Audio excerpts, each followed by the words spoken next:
जय हिंद प्यारे साथियों, ऑन एग्जाम जीके में आप सभी का स्वागत है। आज की ये वीडियो आपके आने वाले UP police, RO, SSC GD, UP triple और अन्य जो भी एक दिवसीय एग्जाम है उन सभी एग्जाम के लिए बहुत ही महत्वपूर्ण होने वाली है। आज की इस वीडियो के माध्यम से सामान्य ज्ञान सार संग्रह के क्वेश्चन कराने वाले हैं, जो कि युक्ति पब्लिकेशन की बुक है। इसके अंतर्गत संपूर्ण प्राचीन के इतिहास के क्वेश्चन करने वाले हैं।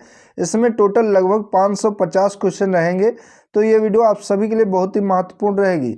आप सभी लोग वीडियो में लास्ट तक जुड़े रहें। तो चलिए आज की वीडियो शुरू करते हैं। पहला टॉपिक है सिंधु घाटी सभ्यता या हड़प्पा सभ्यता। पहला क्वेश्चन है, हड़प्पा सभ्यता का सर्वाधिक मान्यता प्राप्त काल क्या माना जाता है? तो ये 2500 ईसा पूर्व से लेकर 1750 ईसा पूर्व तक हड़प्पा सभ्यता का सर्वाधिक काल माना जाता है। सिंधु घाटी की सभ्यता में घोड़े के अवशेष कहाँ से मिलते हैं? तो घोड़े के अवशेष जो कि सिंधु घाटी सभ्यता में सुरकोटदा से मिलते हैं, ध्यान रखेंगे। सिंधु घाटी स्थल कालीबंगन किस प्रदेश में है? तो कालीबंगन जो कि राजस्थान में है। अगला, किस पदार्थ का उपयोग हड़प्पा काल की मुद्राओं के निर्माण में मुख्य रूप से किया गया था? इंपॉर्टेंट क्वेश्चन है। तो सिलखड़ी का प्रयोग किया गया था। अगला, हड़प्पा सभ्यता किस युग की थी? तो हड़प्पा सभ्यता जो कि कांस्य युग की थी, इसीलिए इसे कांस्य युगीन सभ्यता के नाम से भी जाना जाता है। सिंधु घाटी सभ्यता के लोगों का मुख्य व्यवसाय क्या था? तो ये व्यापार करते थे। हड़प्पा सभ्यता के निवासी कौन थे? तो हड़प्पा सभ्यता के निवासी शहरी थे। सिंधु सभ्यता के घर किससे बनाए जाते थे? तो सिंधु सभ्यता के जो घर थे वो ईंटों से बनाए जाते थे, ध्यान रखेंगे। हड़प्पावासी किस वस्तु के उत्पादन में सर्वप्रथम थे या फिर अग्रणी थे? तो हड़प्पावासी जो कि कपास के उत्पादन में सर्वप्रथम थे। हड़प्पा सभ्यता का सर्वप्रथम खोजकर्ता कौन है? तो हड़प्पा सभ्यता की खोज दयाराम साहनी के द्वारा की गई, जो कि 1921 में की गई। अगला है, हड़प्पा सभ्यता का सर्वप्रथम खोजकर्ता कौन है? तो दयाराम साहनी है। सिंधु सभ्यता का पत्तन नगर या बंदरगाह कौन सा था? इंपॉर्टेंट क्वेश्चन है। तो ये लोथल था। पैमानों की खोज ने यह सिद्ध कर दिया कि सिंधु घाटी के लोग माप और तौल से परिचित थे। यह खोज कहाँ पर हुई? तो यह खोज लोथल में हुई, जो कि सिंधु घाटी सभ्यता का बंदरगाह था। इंपॉर्टेंट क्वेश्चन है। मोहनजोदड़ो को किस एक अन्य नाम से भी जाना जाता है? तो मृतकों का टीला यानी कि माउंट ऑफ द डेड के नाम से भी मोहनजोदड़ो को जाना जाता है। हड़प्पा सभ्यता का प्रचलित नाम क्या है? तो सिंधु घाटी की सभ्यता के नाम से भी जाना जाता है। कपास का उत्पादन सर्वप्रथम सिंधु क्षेत्र में हुआ, जिसे ग्रीक या यूनान के लोगों ने किस नाम से पुकारा? तो इसे सिंडन नाम दिया कपास को। सिंधु घाटी सभ्यता जानी जाती है तो अपने नगर नियोजन के लिए सिंधु घाटी सभ्यता जानी जाती है। भारत में खोजा गया सबसे पहला पुराना शहर कौन सा था? तो यह हड़प्पा शहर था, जो कि भारत में खोजा गया सबसे पहला पुराना शहर था। भारत में चांदी की उपलब्धता के प्राचीनतम साक्ष्य कहाँ से मिलते हैं? तो ये हड़प्पा संस्कृत से मिलते हैं। हड़प्पा में एक उन्नत जल प्रबंधन प्रणाली का पता चलता है, तो ये धौलावीरा से पता चलता है।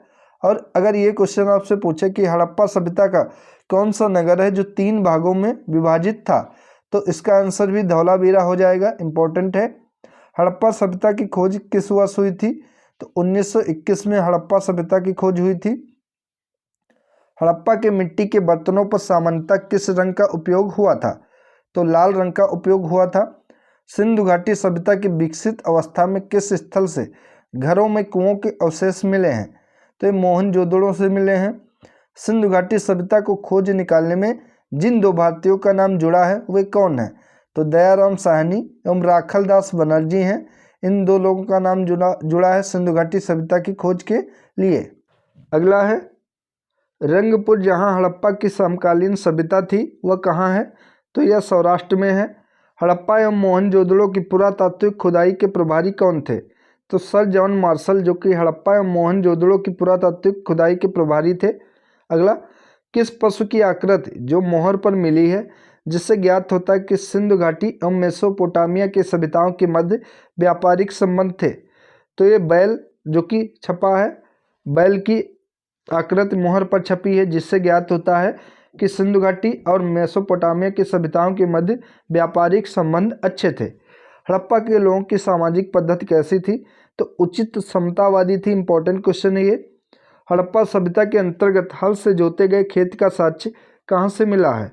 तो हल से जोते गए खेत का साक्ष्य जो कि कालीबंगा से मिला है। सैंधव सभ्यता की ईंटों का अलंकरण किस स्थान से मिला है? तो ये भी कालीबंगा से ही मिला है। मोहनजोदड़ो कहाँ पर स्थित है? तो मोहनजोदड़ो जो कि सिंध में स्थित है। सिंधु सभ्यता में बृहत स्नानागार पाया जाता है, तो ये मोहनजोदड़ो में पाया जाता है। हड़प्पा कालीन स्थलों में अभी तक किस धातु की प्राप्ति नहीं हुई है? तो अभी तक हड़प्पा काल में लोहा की प्राप्ति नहीं हुई है। किस पशु के अवशेष सिंधु घाटी सभ्यता में प्राप्त नहीं हुए हैं? तो ये गाय के अवशेष सिंधु घाटी सभ्यता में प्राप्त नहीं हुए हैं। स्वतंत्रोत्तर भारत में सबसे अधिक संख्या में हड़प्पा युगीन स्थलों की खोज किस प्रांत में हुई है? यह स्वतंत्रता के बाद भारत में सबसे ज़्यादा संख्या में हड़प्पा युगीन जो स्थल हैं उनकी खोज किस राज्य में हुई है? तो गुजरात राज्य में हुई है। किस हड़प्पा कालीन स्थल से नृत्य मुद्रा वाली स्त्री की कांस्य मूर्ति प्राप्त हुई है? तो ये मोहनजोदड़ो से प्राप्त हुई है। हड़प्पावासी किस धातु से परिचित नहीं थे? तो ये लोहा से नहीं थे परिचित। किस हड़प्पा कालीन स्थल से युगल समाधान का साक्ष्य मिला है, यानी कि एक कब्र में 2 शवों को दफनाया जाता था? तो ये लोथल से मिला है। मानव समाज विलक्षण है क्योंकि वह मुख्यतः आश्रित होता है, क्योंकि वह मुख्यतः संस्कृत पर आश्रित होता है। सिंधु सभ्यता संबंधित है, इंपॉर्टेंट क्वेश्चन है। तो ये आदि ऐतिहासिक युग से जो कि सिंधु सभ्यता संबंधित है।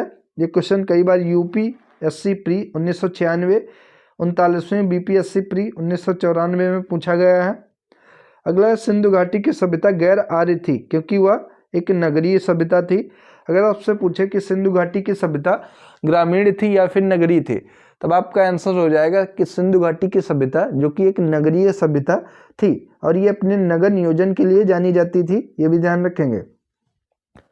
अगला है सिंधु घाटी सभ्यता को आर्यों से पूर्व की रखे जाने का महत्वपूर्ण कारक क्या है? तो ये मृद भांड इसका महत्वपूर्ण कारक है।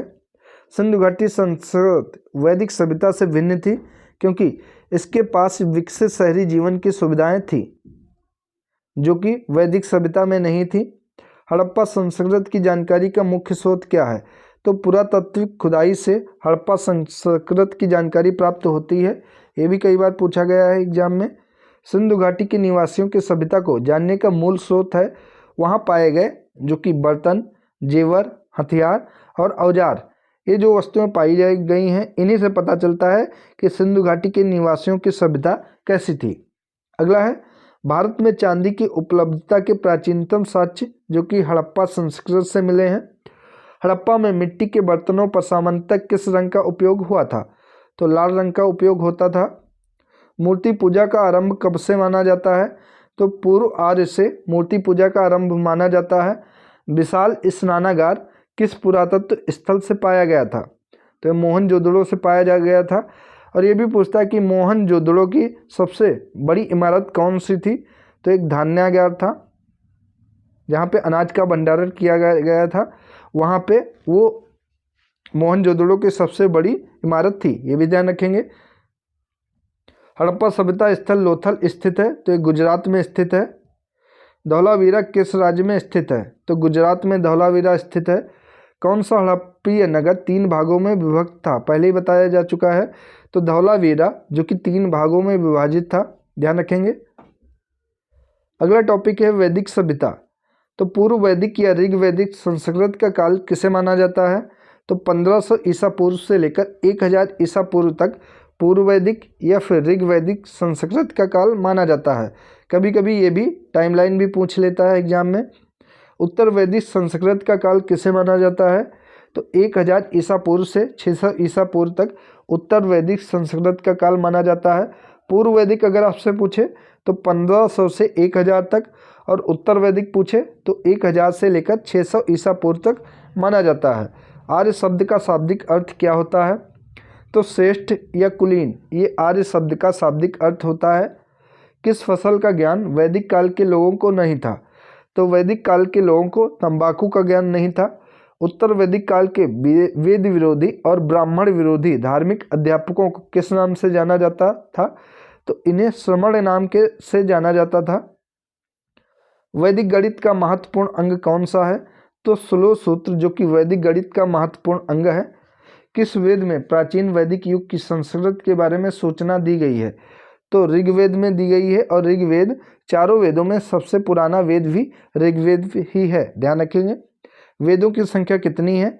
तो 4 वेद हैं, जिनमें पहला है ऋग्वेद, दूसरा है यजुर्वेद, तीसरा है सामवेद और चौथा है अथर्ववेद, ये ध्यान रखेंगे। और इनमें सबसे पुराना वेद जो कि ऋग्वेद है। भारत के राज्यची में प्रयुक्त होने वाले शब्द सत्यमेव जयते किस उपनिषद से लिया गया है? तो ये मुंडक उपनिषद से लिया गया है, इंपॉर्टेंट क्वेश्चन है। ऋग्वैदिक आर्यों का मुख्य व्यवसाय क्या था? तो पशुपालन था। और अभी आपने पढ़ा है कि सिंधु घाटी सभ्यता किस पर आश्रित थी, उनका मुख्य व्यापार क्या था? तो वो व्यापार करते थे, और लेकिन ये पशुपालन करते थे। अगर वैदिक काल से आपका पूछे तो वैदिक काल में पशुपालन करते थे, यानी कि पशुओं को पालते थे।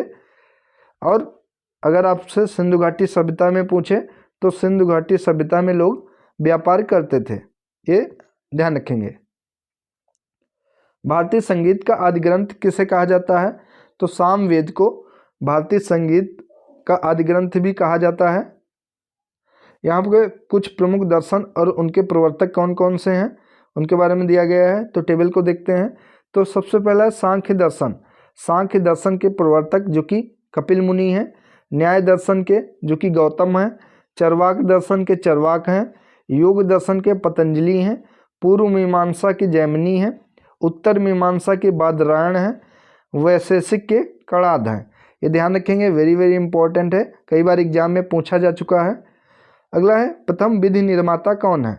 तो मनु जो कि प्रथम विधि निर्माता है। कृष्ण भक्ति का प्रथम और प्रधान ग्रंथ क्या है? तो श्रीमद् भगवद गीता जो कि कृष्ण भक्ति का प्रथम और प्रधान ग्रंथ है। ऋग्वेद में संपत्ति का प्रमुख रूप क्या है? तो गोधन जो कि संपत्ति का प्रमुख रूप है ऋग्वेद में। ऋग्वेद के किस मंडल में शूद्र का उल्लेख पहली बार मिलता है? तो ये 10वें मंडल में शूद्र का उल्लेख पहली बार मिलता है। वेदों की ऋचाओं को पढ़ने वाले ऋषि को क्या कहा जाता है? तो वेदों की ऋचाओं को पढ़ने वाले ऋषि को होत्र कहा जाता है। ऋग्वेद का संबंध किससे है? तो ईश्वर महिमा से संबंध ऋग्वेद का है। ऋग्वेद में 10 मंडल हैं। कितने मंडल हैं? तो 10 मंडल हैं। और ऋग्वेद में कुल कितने सूक्त हैं? तो 1028 सूक्त हैं। ऋग्वेद में कुल कितनी ऋचाएँ हैं?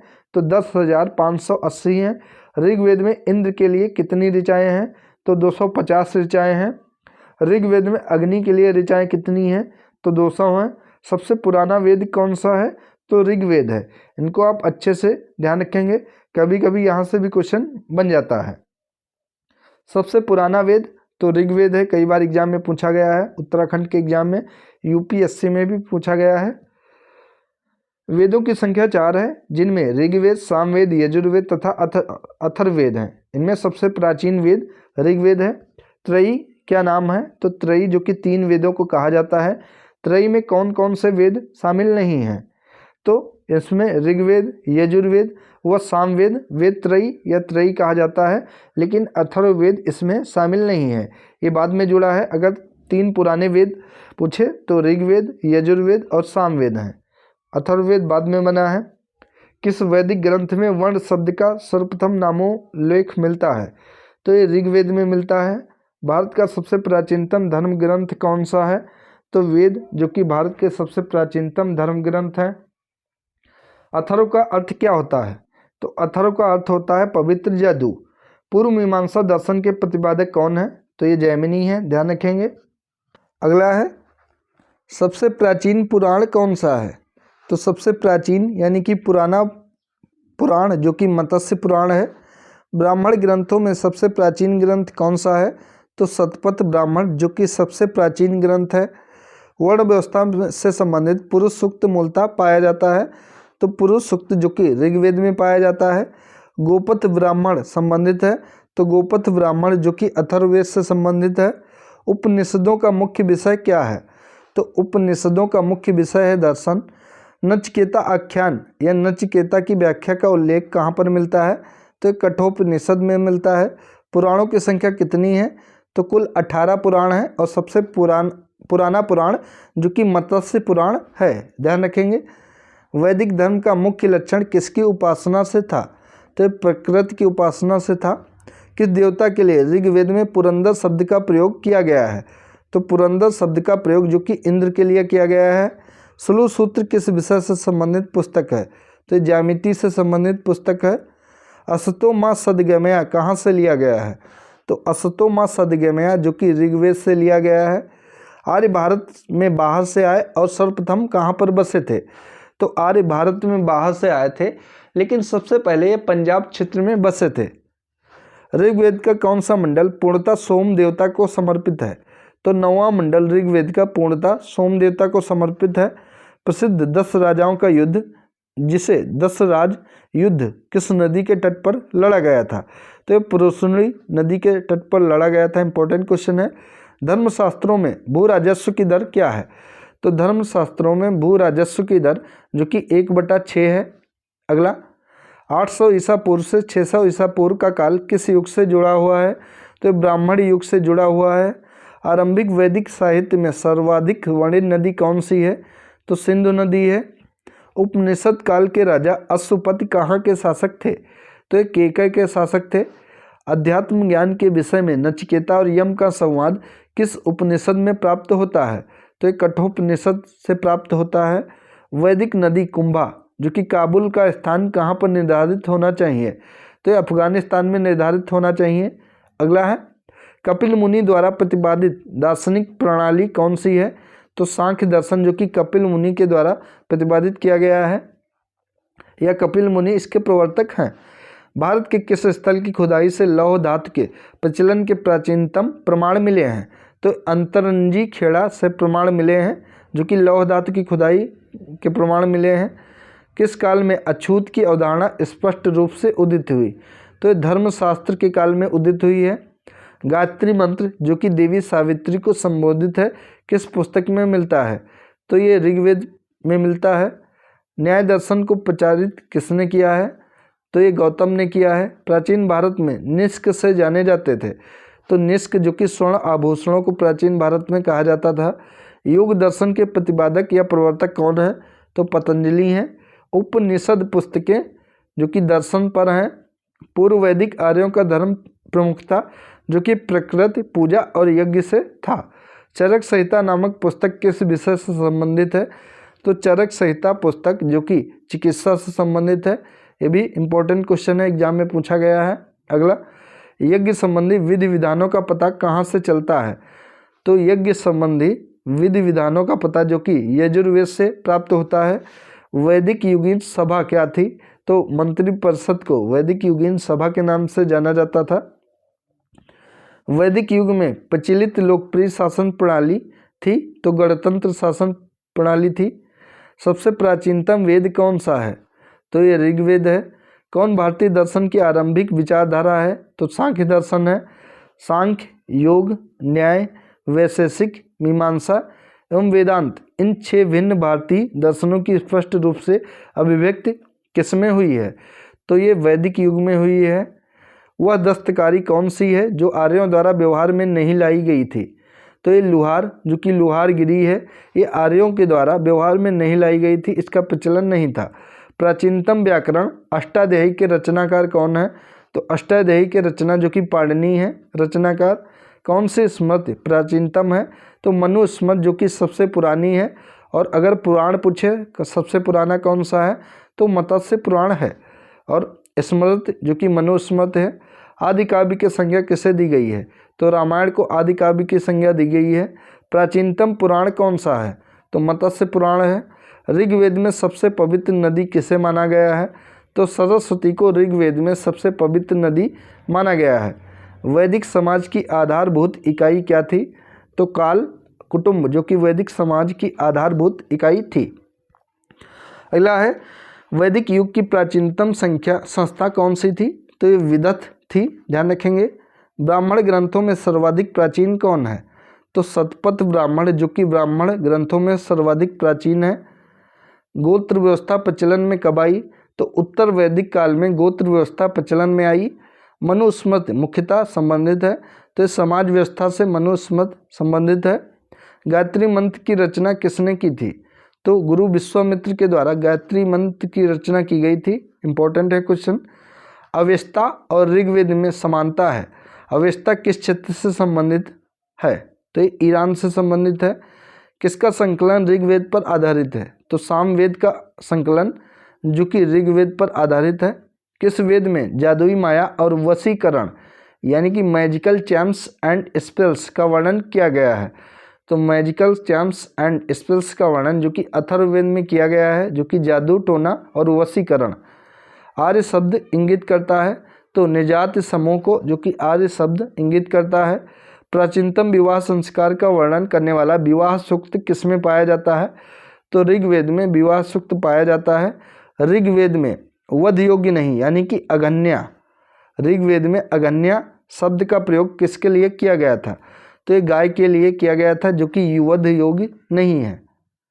ऋग्वेद में किन नदियों का उल्लेख अफगानिस्तान के साथ आर्यों के संबंध का सूचक है?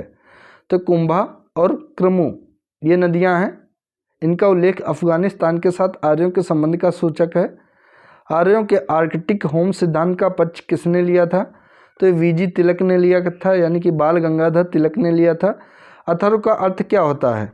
तो अथर्व का अर्थ होता है पवित्र जादू। कौन सा वेद अंशतः गद्य रूप में भी है? तो यजुर्वेद जो कि गद्य रूप में भी है। उत्तर वैदिक काल में किस देवता को सर्वोच्च स्थान प्राप्त था? तो प्रजापति को सर्वोच्च स्थान प्राप्त था। संस्कारों की कुल संख्या कितनी है? तो 16 संस्कार होते हैं। कर्म का सिद्धांत किससे संबंधित है? तो मीमांसा से जो कि कर्म का सिद्धांत संबंधित है। अगला टॉपिक है बौद्ध धर्म व जैन धर्म, इनसे रिलेटेड क्वेश्चन करने वाले हैं। तो गौतम बुद्ध का जन्म कब हुआ था? तो 563 ईसा पूर्व में गौतम बुद्ध का जन्म हुआ था। गौतम बुद्ध का जन्म स्थल क्या था? तो गौतम बुद्ध का जन्म स्थल जो कि लुम्बिनी में है, अब बिहार में है, यहाँ पर गौतम बुद्ध का जन्म हुआ था। वह अद्यतम बौद्ध साहित्य जो बुद्ध के विभिन्न जन्मों की कथाओं के विषय में है क्या कहलाता है? तो इसे जातक कहा जाता है, जातक कथाएं कहा जाता है। त्रिपिटक धर्म ग्रंथ किससे संबंधित है? कई बार एग्जाम में पूछा गया है, वेरी वेरी इंपॉर्टेंट है। तो त्रिपिटक धर्म ग्रंथ जो कि बौद्धों से संबंधित है और ऑप्शन में बौद्ध धर्म जैन धर्म दे देता है, तो उसी में कई बार कंफ्यूज हो जाते हैं कि जैन धर्म वहाँ पे लगा आते हैं, लेकिन इसका राइट आंसर होगा बौद्ध धर्म, जो कि त्रिपिटक अगर पूछे तो बौद्ध धर्म से संबंधित है। बुद्ध ने किस स्थान पर महापरिनिर्वाण जो कि मृत्यु प्राप्त किया था? तो कुशीनगर उत्तर प्रदेश में प्राप्त हुआ था, किया था। भारत में सबसे प्राचीनतम विहार कौन सा है? तो नालंदा जो कि भारत में सबसे प्राचीनतम विहार है। बुद्ध की मृत्यु के बाद प्रथम बौद्ध संगीत की अध्यक्षता किसने की थी? तो महाकश्यप ने की थी। नागार्जुन कौन थे? तो नागार्जुन जो कि एक बौद्ध दार्शनिक थे। किस नगर में प्रथम बौद्ध संगीत सभा आयोजित की गई थी? तो ये राजगृह में, पहली राजगृह में आयोजित की गई थी, दूसरी वैशाली में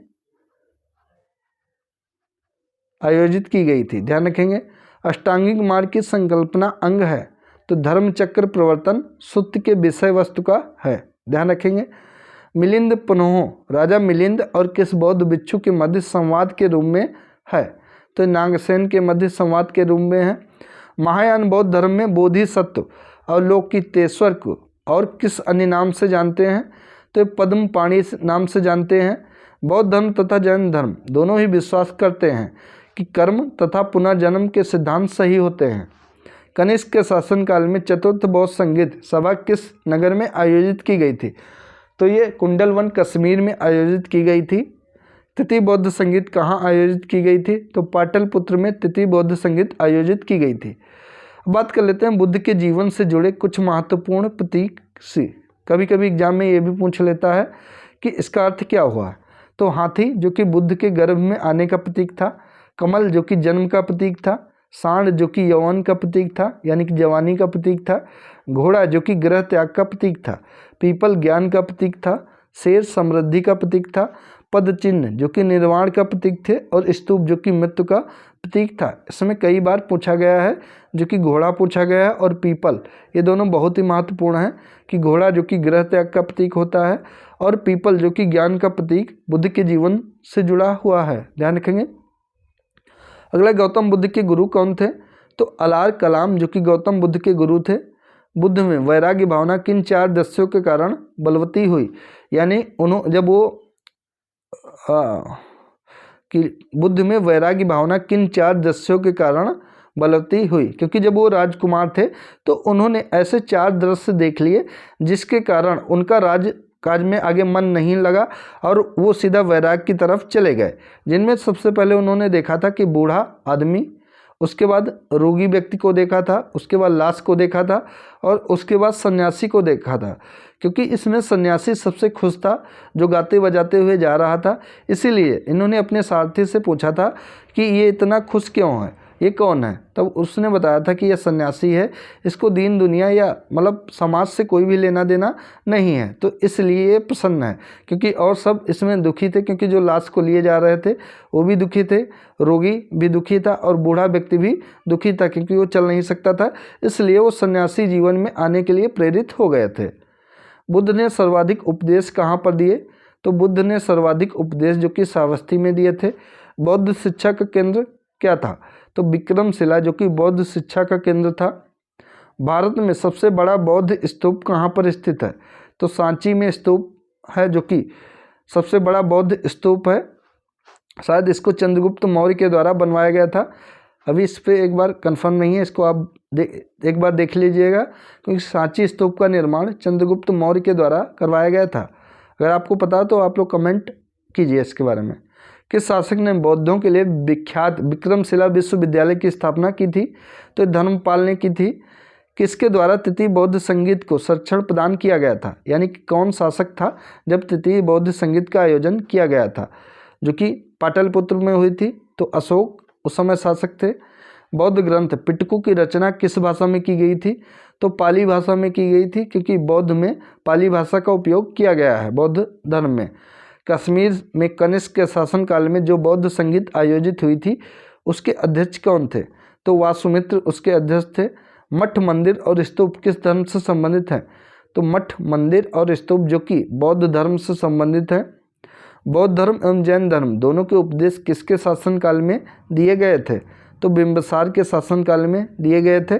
गौतम बुद्ध ने अपना प्रथम उपदेश कहाँ पर दिया, इंपॉर्टेंट क्वेश्चन है, तो सारनाथ में दिया था गौतम बुद्ध ने अपना प्रथम उपदेश, जो कि वाराणसी शहर के किनारे है सारनाथ।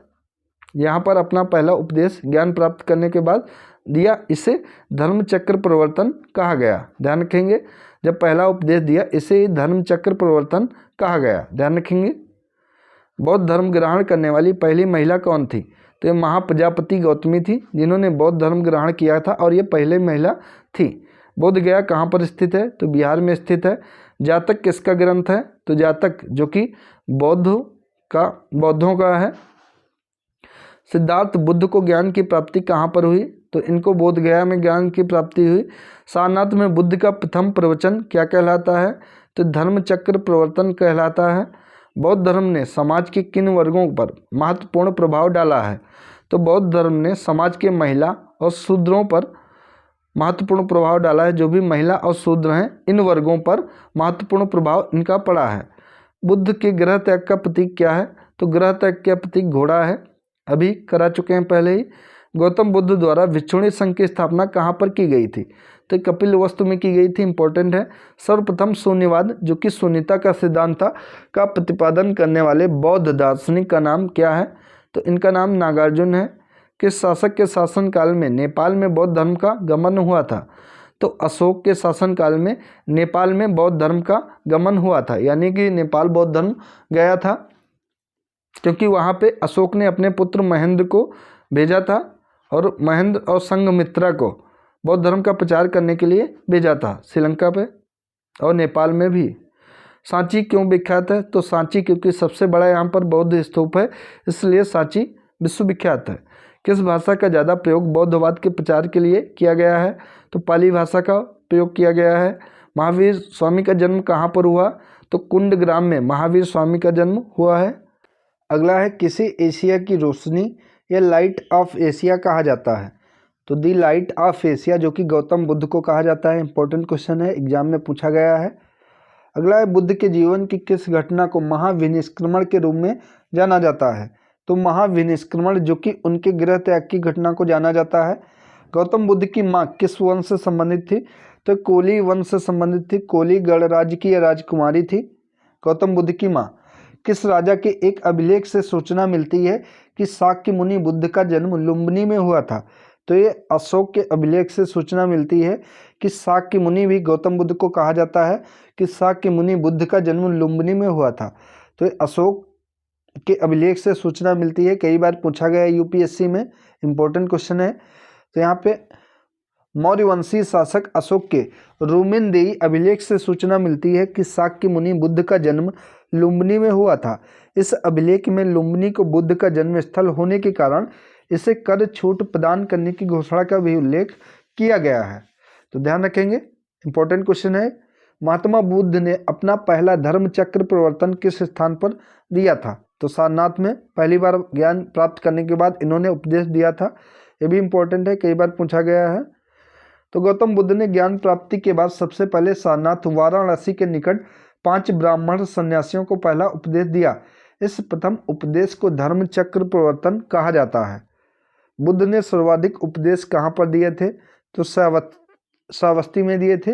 यहीं पे इनको महापरिनिर्वाण यानी कि इनकी मृत्यु जो हुई थी वो श्रावस्ती में ही हुई थी। महावीर का जन्म किस क्षत्रिय गोत्र में हुआ था? तो यांत्रिक क्षत्रिय गोत्र में हुआ था। महावीर की माता का क्या नाम था? तो इनकी माता का नाम त्रिशला था। महावीर का मूल नाम क्या था? तो वर्धमान इनका मूल नाम था। महावीर की मृत्यु कहाँ पर हुई थी? तो महावीर की मृत्यु पावापुरी में हुई थी। जैनियों के पहले तीर्थंकर कौन थे? तो ऋषभदेव, जो कि जैनियों के पहले तीर्थंकर थे। जैन परंपरा के अनुसार जैन धर्म में कुल कितने तीर्थंकर हुए हैं? तो 24 तीर्थंकर हुए थे, ध्यान रखेंगे। और 24वें तीर्थंकर जो कि महावीर स्वामी हैं, और 23वें जो कि पार्श्वनाथ हैं। पार्श्वनाथ को ही सांपों का देवता कहा जाता है और इनका जन्म वाराणसी में हुआ था। जैन परंपरा के अनुसार महावीर कौन से तीर्थंकर हैं? तो ये 24वें हैं। जैन दर्शन के अनुसार सृष्टि की रचना एवं पालन पोषण जो कि सार्वभौमिक सत्य से हुआ है। जैन समुदाय में प्रथम विभाजन के श्वेतांबर संप्रदाय के संस्थापक कौन थे? तो श्वेतांबर संप्रदाय के संस्थापक जो कि स्थूलभद्र थे। जैन तीर्थंकर पार्श्वनाथ द्वारा प्रतिपादित 4 महाव्रतों में महावीर स्वामी ने 5वें महाव्रत के रूप में क्या जोड़ा था? तो महावीर स्वामी ने ब्रह्मचर्य को जोड़ा था, क्योंकि सत्य, अहिंसा, अस्तेय, अपरिग्रह और ब्रह्मचर्य ये 5 महाव्रत हैं जैन धर्म के। भगवान महावीर का प्रथम शिष्य कौन था? तो भगवान महावीर का प्रथम शिष्य जो कि जमाली था। त्रिरत्न सिद्धांत जो कि सम्यक धारणा, सम्यक चरित्र, सम्यक ज्ञान जिस धर्म की महिमा है वह कौन सा धर्म है? तो वह जैन धर्म है। दिलवाड़ा के जैन मंदिरों का निर्माण किसने करवाया था? तो दिलवाड़ा के जैन मंदिरों का निर्माण चालुक्यों या सोलंकियों शासकों के द्वारा करवाया गया था। स्यादवाद सिद्धांत क्या है? तो स्यादवाद सिद्धांत जो कि जैन धर्म का सिद्धांत है। कौन सबसे पूर्वकालिक जैन ग्रंथ कहलाता है? तो 14 पूर्व जो कि सबसे पूर्वकालिक जैन ग्रंथ कहलाता है। जैन साहित्य को क्या कहा जाता है? इंपॉर्टेंट क्वेश्चन ये। तो जैन साहित्य को आगम कहा जाता है। जैन ग्रंथ कल्पसूत्र के रचना कौन है? तो भद्रबाहु जो कि जैन धर्म कल्पसूत्र के रचयिता हैं। अनेकांतवाद किसका क्रोण जो कि केंद्रीय सिद्धांत एवं दर्शन है? तो जैन मत का है। महान धार्मिक घटना महामस्तकाभिषेक किससे संबंधित है और किसके लिए की जाती है? तो बाहुबलियों के लिए की जाती है। प्रथम जैन महासभा का आयोजन कहाँ पर हुआ था? तो पाटलिपुत्र में प्रथम जैन महासभा का आयोजन हुआ था। द्वितीय जैन महासभा का आयोजन जो कि वल्लभी में हुआ था। जैन साहित्य का संकलन किस भाषा व लिपि में किया गया है? तो प्राकृत या अर्धमागधी में किया गया है। कौन बुद्ध के जीवन काल में ही संघ प्रमुख होना चाहता था? तो देवदत्त थे। हेलियोडोरस का वेशनगर अभिलेख संदर्भित है? तो केवल वासुदेव से संदर्भित है। आजीवक संप्रदाय के संस्थापक कौन थे? इंपॉर्टेंट क्वेश्चन ये। तो आजीवक संप्रदाय के संस्थापक मक्खल गोसाल थे, एग्जाम में पूछा गया कई बार। भागवत संप्रदाय के विकास में किसका योगदान सबसे ज़्यादा रहा है? तो हिंदी यूनानी का भागवत संप्रदाय के विकास में सबसे ज़्यादा योगदान रहा है। वासुदेव कृष्ण की पूजा सर्वप्रथम किसने प्रारंभ की थी? तो सातवतों ने वासुदेव कृष्ण की पूजा सबसे पहले प्रारंभ की थी? प्राचीनतम विश्वविद्यालय कौन सा है? तो नालंदा विश्वविद्यालय जो कि प्राचीनतम विश्वविद्यालय है। अब टॉपिक है महाजनपद काल, इनसे रिलेटेड क्वेश्चन करते हैं। तो पाली ग्रंथों में गांव के मुखिया को क्या कहा जाता गया है? तो भोजक या फिर ग्राम भोजक। ये पाली ग्रंथों में गांव के मुखिया को कहा गया है। उज्जैन का प्राचीन नाम क्या है? तो अवंतिका, जो कि उज्जैन का प्राचीनतम नाम है, इंपॉर्टेंट है, ध्यान रखेंगे। नंद वंश का संस्थापक कौन था? तो महापद्मनंद, जो कि नंद वंश का संस्थापक था। प्राचीन भारत में पहला विदेशी आक्रमण किसके द्वारा किया गया था? तो ईरानियों के द्वारा प्राचीन भारत में पहला विदेशी आक्रमण किया गया था। सिकंदर ने भारत पर आक्रमण कब किया था? तो 326 ईसा पूर्व में सिकंदर ने भारत पर आक्रमण किया था, ध्यान रखेंगे। अगला है, हर्यक वंश के किस शासक को कुणिक कहा जाता था? तो कुणिक जो कि अजातशत्रु को कहा जाता था। किस शासक ने गंगा एवं सोन नदियों के संगम पर पाटलिपुत्र नामक नगर की स्थापना की थी? तो उदयन ने पाटलिपुत्र नगर नामक स्थापना की थी, जो कि नदियों गंगा एवं सोन नदियों के संगम पर स्थित है। 323 ईसा पूर्व में सिकंदर महान की मृत्यु हुई थी, तो बेबीलोन में हुई थी। सिकंदर महान, अलेक्जेंडर द ग्रेट एवं पोरस पुरु की सेनाओं ने किस नदी के आमने सामने वाले तटों पर पड़ाव डाला हुआ था? तो झेलम नदी के तटों पर पड़ाव डाला हुआ था। किस प्रकार का मृद भांड, जो कि पॉटरी, भारत में द्वितीय नगरीकरण शहरीकरण के प्रारंभ का प्रतीक माना गया है? तो उत्तरी काले पालिशकृत बर्तनों को माना गया है। मगध की प्रथम राजधानी कौन सी थी? तो गिरिव्रज, जो कि राजगृह है, ये मगध की पहली राजधानी थी। किस शासक द्वारा सर्वप्रथम पाटलिपुत्र का राजधानी के रूप में चयन किया गया था? तो सबसे पहले पाटलिपुत्र का राजधानी के रूप में चयन किया गया था, जो कि उदयन शासक के द्वारा। अगला 16 महाजनपदों की सूची उपलब्ध है, तो ये अंगुत्तर निकाय से प्राप्त होती है 16 महाजनपदों की सूची। मगध का कौन सा राजा सिकंदर महान का समकालीन था? तो सिकंदर महान का समकालीन जो कि घनानंद था। प्रथम मगध राज्य का उत्कर्ष किस सदी में हुआ है? तो 6वीं सदी ईसा पूर्व में हुआ है। सिकंदर के आक्रमण के समय उत्तर भारत पर किस राजवंश का शासन था? तो नंद वंश का शासन था। ईसा पूर्व 6वीं सदी में प्रारंभ में भारत का सर्वाधिक शक्तिशाली नगर राज्य कौन था? तो ये मगध राज्य था। नंद वंश का अंतिम सम्राट कौन था? तो घनानंद, जो कि नंद वंश का अंतिम सम्राट था। भारत में सिक्कों या मुद्रा का प्रचलन कब हुआ है? तो 600 ईसा पूर्व में भारत में सिक्कों व मुद्रा का प्रचलन हुआ है। अभिलेखीय साक्ष्य से प्रकट होता है कि नंद राजा के आदेश से एक नहर खोदी गई थी, तो ये कलिंग में खोदी गई थी। अगला, पहला ईरानी शासक जिसने भारत के कुछ भागों को अपने अधीन किया था, तो इसका नाम था डेरियस। अगला है, मगध के किस प्रारंभिक शासक ने राज्यारोहण के लिए अपने पिता की हत्या की एवं इसी कारण अपने पुत्र द्वारा मारा गया? तो इसका नाम है अजातशत्रु, इंपॉर्टेंट है। किस शासक ने अवंती को जीतकर मगध का हिस्सा बनाया था? तो शिशुनाग ने बनाया था, शिशुनाग ने जीता था। कौन सा बौद्ध ग्रंथ 16 महाजनपदों का उल्लेख करता है? तो अंगुत्तर निकाय, जो कि 16 महाजनपदों का उल्लेख करता है। विश्व का पहला गणतंत्र वैशाली किसके द्वारा स्थापित किया गया था? तो ये लिच्छवी के द्वारा स्थापित किया गया था। प्राचीन श्रावस्ती का नगर विन्यास किस आकृति का है? तो ये अर्धचंद्राकार आकृति का है। मगध के सबसे प्राचीन वंश के संस्थापक कौन थे? तो बृहद्रथ, जो कि मगध के सबसे प्राचीन वंश के संस्थापक थे। कल ग्रंथों में गांव के मुखिया को क्या कहा जाता था? तो इसे भोजक या ग्राम भोजक कहा जाता था। गृहपति का अर्थ क्या होता है? तो धनी व्यक्ति, जो कि गृहपति का अर्थ होता है। यहाँ पे जैन संगीतियाँ हुई हैं, उनका समय, स्थल और उनके अध्यक्ष कौन रहे हैं? तो पहली संगीत जो कि समय है चंद्रगुप्त मौर्य के समय, स्थल पाटलिपुत्र में हुई है, इसके अध्यक्ष स्थूलभद्र हैं। द्वितीय जो कि 512 ईस्वी में हुई है, वल्लभी में हुई है, और इसके अध्यक्ष देवार्धि क्षमास्मरण रहे हैं। यहाँ पे बौद्ध संगीतियाँ हैं, इनके बारे में देखते हैं। यहाँ से एक क्वेश्चन जरूर बनता है मोस्टली एग्जाम में, इंपॉर्टेंट है ये, ध्यान रखेंगे। प्रथम बौद्ध संगीत जो कि 483 ईसा पूर्व में हुई, इसके शासक अजातशत्रु के समय हुई, राजगृह में हुई है, और इसके अध्यक्ष महाकश्यप रहे हैं। दूसरी जो कि 383 ईसा पूर्व में हुई है, कालाशोक के समय हुई है, वैशाली में हुई है, और इसके अध्यक्ष जो कि सर्वकामिनी रहे हैं। तृतीय की बात करें तो तृतीय जो कि 51 ईसा पूर्व में हुई है और इस समय शासक अशोक थे और ये पाटलिपुत्र में हुई है और मोगली पुत्र इसके अध्यक्ष रहे हैं। चौथी बौद्ध संगीत जो कि प्रथम सदी में हुई है और इसके शासक कनिष्क रहे हैं, कनिष्क के शासनकाल के टाइम हुई है और कुंडलवन कश्मीर में हुई है, इसके अध्यक्ष वासुमित्र रहे हैं। अब यहाँ पे प्रमुख महाजनपद हैं और उनकी राजधानी और उनके विशेषता क्षेत्र क्या हैं उनके बारे में देखते हैं। तो सबसे पहले यहाँ पे है मगध। तो मगध की राजधानी जो कि राजगृह या राजगीर है, ये किस लिए प्रसिद्ध है, इसकी विशेषता क्या है। तो राजगृह को गिरिव्रज के नाम से भी जाना जाता है जो कि पटना गया बिहार में है। अगला महाजनपद है अंग।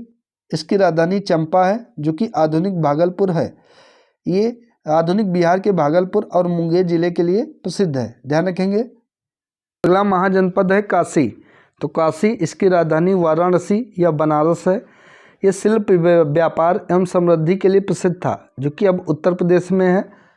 अगला महाजनपद है वज्जी। वज्जी की राजधानी वैशाली विदेह या मिथिला थी जो कि विश्व के प्राचीनतम गणराज्य का जन्मदाता या 8 गणराज्यों का एक संघ था। मुजफ्फरपुर और दरभंगा बिहार के अंतर्गत यह क्षेत्र आता था। अगला महाजनपद है कौशल।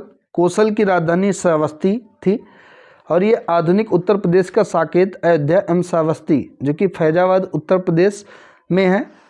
अगला महाजनपद है कुरु जो कि इंद्रप्रस्थ इसकी राजधानी थी और ये यमुना के किनारे इंद्रप्रस्थ एवं हस्तिनापुर के आसपास का क्षेत्र है जो कि अब वर्तमान में दिल्ली, मेरठ, उत्तर प्रदेश, हरियाणा है। अगला महाजनपद जो कि चेदी है। चेदी की राजधानी शक्तिमती है। यह बुंदेलखंड और उसके आसपास का भाग है जो कि अब उत्तर प्रदेश में है। अगले महाजनपद जो कि मल्ल है। मल्ल की राजधानी कुशीनगर एवं पावा है। ये देवरिया गोरखपुर का क्षेत्र है, उत्तर प्रदेश में है। अगला महाजनपद अस्मक है जो कि पौदन या पोतन इसकी राजधानी थी और ये गोदावरी का तटवर्ती प्रदेश है जो कि दक्षिण भारत का एकमात्र जनपद है। ये इम्पोर्टेंट है, अगर आपसे पूछे अस्मक तो ये दक्षिण भारत का एकमात्र महाजनपद है और इसकी राजधानी पौदन या पोतन है। इम्पोर्टेंट है, एग्जाम में दोस्तों राजधानी महाजनपद देकर राजधानी पूछता है, इस तरीके से क्वेश्चन पूछता है।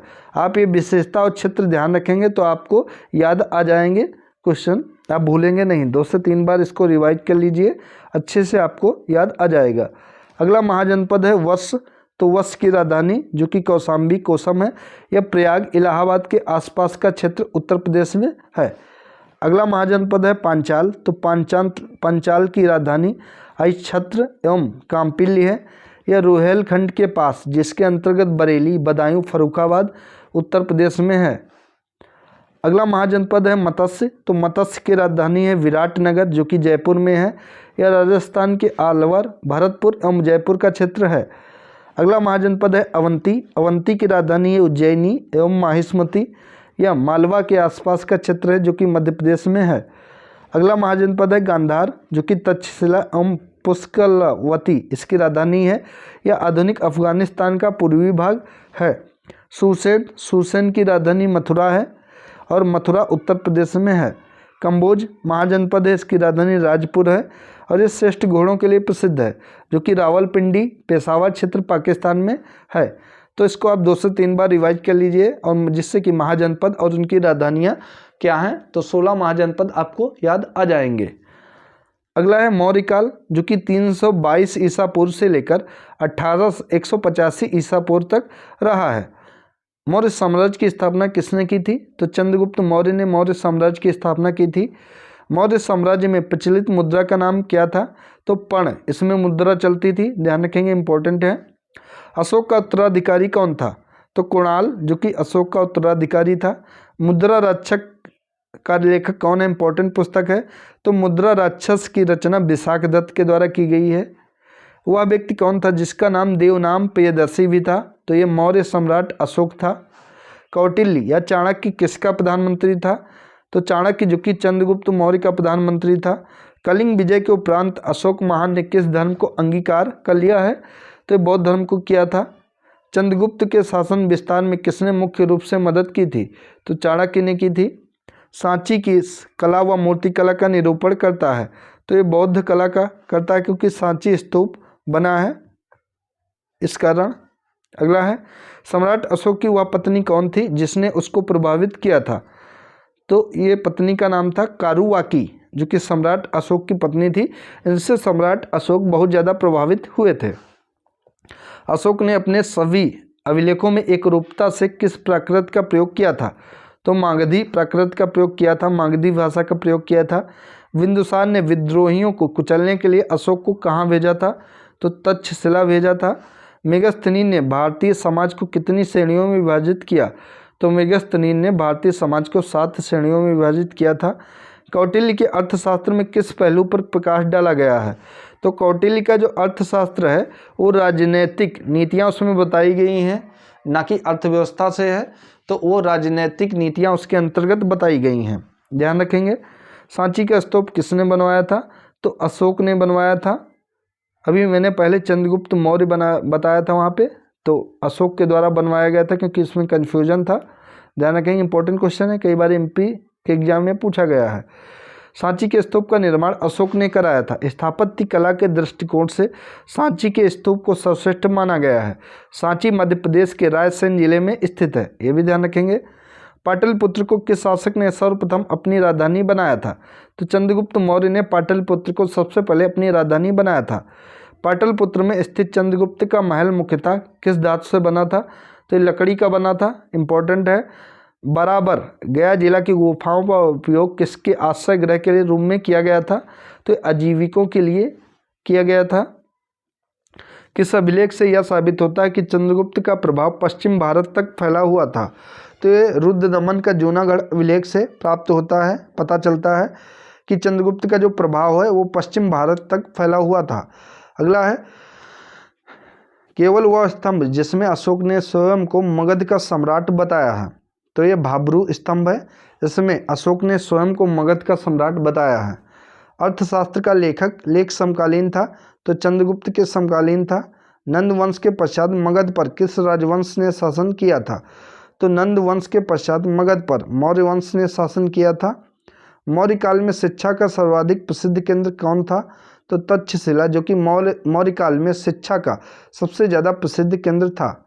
मेगस्थनीज की पुस्तक का नाम क्या है? तो इंडिका, जो कि मेगस्थनीज की पुस्तक है। जिसके ग्रंथ में चंद्रगुप्त मौर्य का विशिष्ट रूप से वर्णन हुआ है वह किसका ग्रंथ है? तो ये मुद्रा राक्षस, जो कि विशाखदत्त की है, इसके अंतर्गत चंद्रगुप्त मौर्य का वर्णन किया गया है। अगला है वह शोध जिसमें पाटलिपुत्र के प्रशासन का वर्णन उपलब्ध है वह क्या है? तो ये इंडिका में वर्णन है इसका। अशोक के शिलालेखों में प्रयुक्त भाषा कौन सी है? तो प्राकृत भाषा अशोक के शिलालेखों में उपयोग की गई है। प्रथम भारतीय साम्राज्य किसके द्वारा स्थापित किया गया था?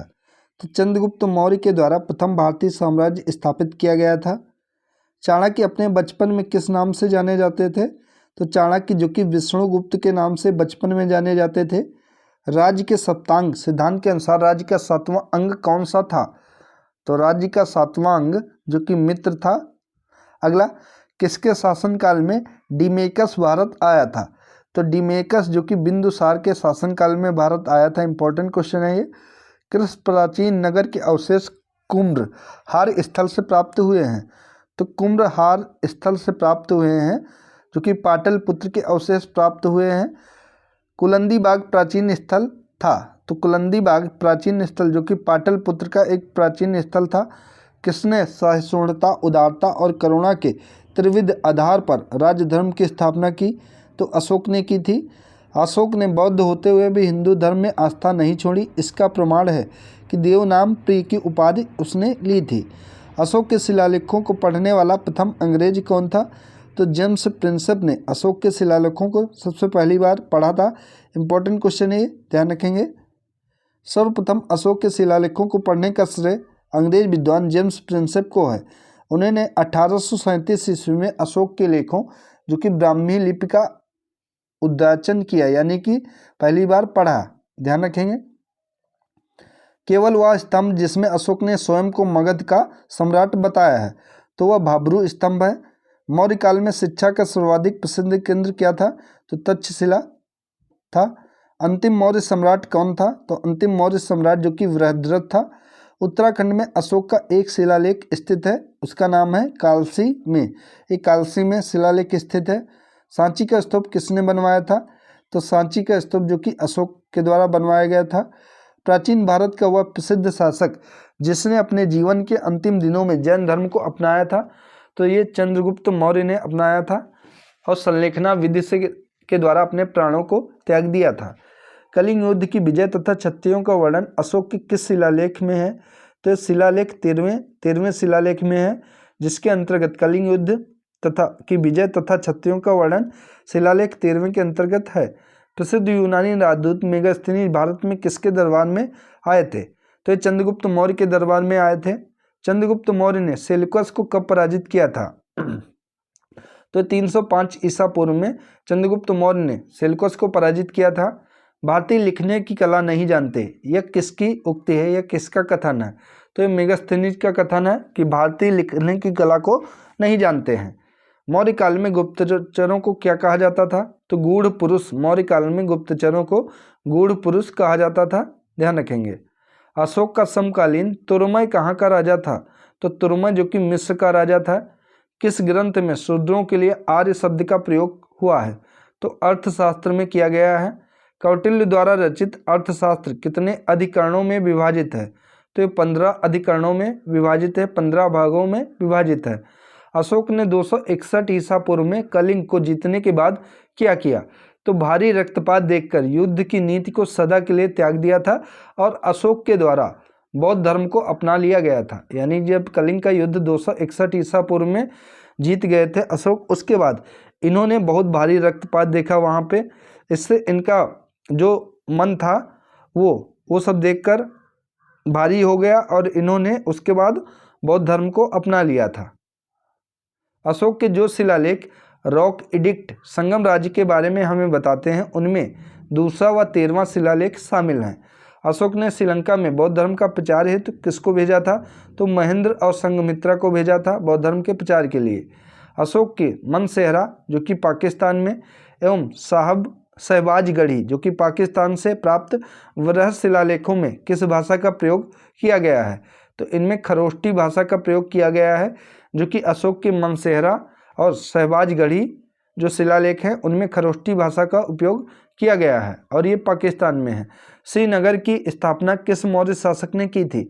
तो श्रीनगर की स्थापना जो कि अशोक के द्वारा की गई थी। किस अभिलेख में चंद्रगुप्त मौर्य और अशोक दोनों का उल्लेख किया गया है? तो ये महाक्षत्रप रुद्रदमन का जूनागढ़ अभिलेख है, इसमें चंद्रगुप्त मौर्य अशोक दोनों का उल्लेख किया गया है। अब अगला टॉपिक है मौर्योत्तर काल, जो कि 185 ईसा पूर्व से 319 ईसा पूर्व तक है। अंतिम मौर्य सम्राट वृहद्रथ की हत्या कर किसे शुंग वंश की स्थापना की थी? तो शुंग वंश की स्थापना पुष्यमित्र शुंग के द्वारा की गई थी। कर्ण वंश का संस्थापक कौन है? तो कर्ण वंश का संस्थापक वसुदेव है। सातवाहन आंध्र सातवाहन वंश का संस्थापक कौन है? तो सिमुक है। इंपॉर्टेंट है ये तीनों क्वेश्चन, ध्यान रखेंगे। प्राचीन भारत का महान व्याकरण पतंजलि किसका समकालीन था? तो पतंजलि जो कि पुष्यमित्र शुंग का समकालीन था। सर्वप्रथम भारत में विशुद्ध संस्कृत भाषा में लंबा अभिलेख किस राजा द्वारा जारी किया गया?